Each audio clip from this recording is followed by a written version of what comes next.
Alrighty then. So I am changing the material, and this time it is two different materials that I am changing to, and this is important. This has been bugging me.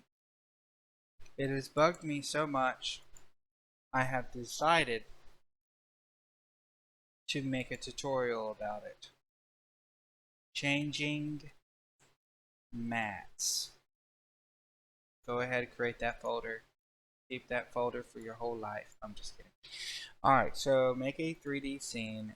Make a agile node mesh instance. And it's not because material 0 isn't a thing, and it's not because subsurface material isn't a thing. That was easy to understand. It was because I had to formulate it all into my own code in order to get it to work the way I wanted to. And there's nothing wrong with that. I'm just pointing it out that there's absolutely no reference that is like this. And changing material, it's just, it's bonkers. So make a mesh, cube, plane, whatever, something you can look at. Don't make a plane because you won't be able to look at it. Then make a camera. Make the camera negative z-axis so you can preview. That's positive z. Negative z-axis so you can preview that cube. Get a good picture of it. Then you're going to make a new material. This is going to be your new spatial material. It's going to be, let's say, red. It's going to be red. And I'm going to go ahead and save that as red. And then I'm going to make a new spatial. And I'm going to save this one as green with a, let's say, kind of transparent. Okay? That in case you want to turn something invisible in a different way. Alright, I'm going to make this one green. And by the way, this script helps with more than one material. And by the way, we are not duplicating materials, because if you have thousands of things or hundreds of things, imagine duplicating all those. You just made 100 new materials in script, and that's going to crash your computer. So that's not good. Alright, so now we're going to add a script. And we're going to do two things. And I'm gonna give the references: export material var. Let's say it is a new mat. New mat. No, this is going to be the default mat. Export material var. Oops. Export material var new mat.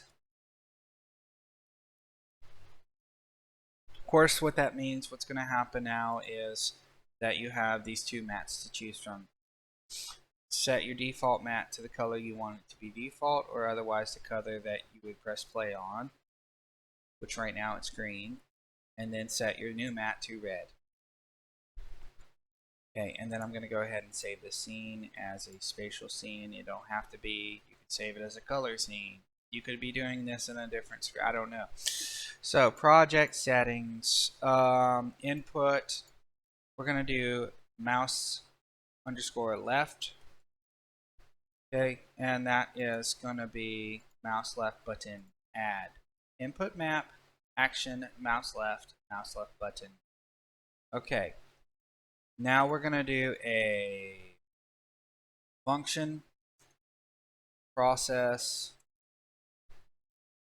underscore delta, enter to make a tab. If input dot action underscore just pressed mouse left colon enter. Sorry. And this is key. If this is where you use that reference, get material Oh, don't forget to use your string, or otherwise known as quotation, material 0, material slash 0. This is where the reference is important. Equals default mat. Close it. Or equals sign if you're getting an error still. Now we're going to set surface material 0 colon, not colon, a semicolon, forgot, comma. There we go.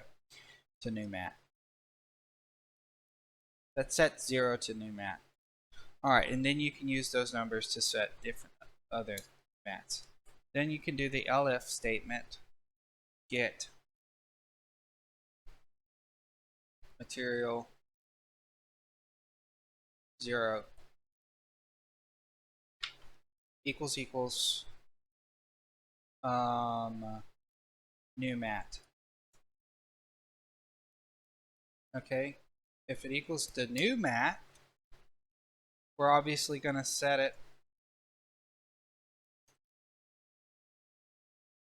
that is surface material 0 to the default. Okay, and if I press play,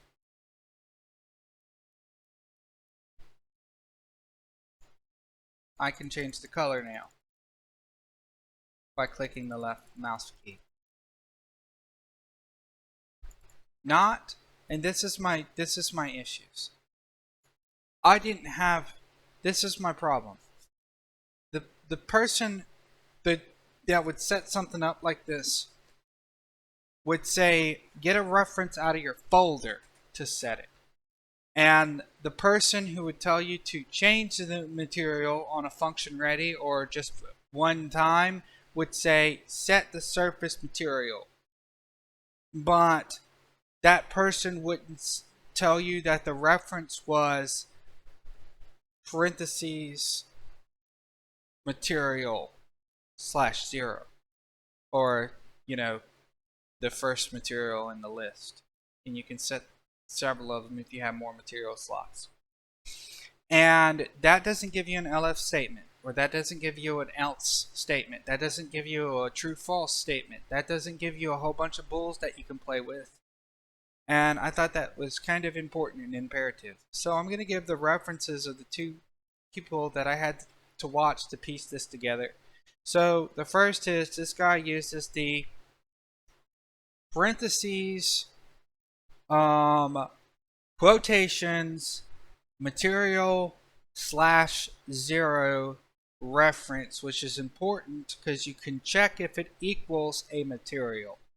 And then this person, if I can find the documentation still, twisted twig leg, refers to the export material var new material function ready, set the surface material, which you would not do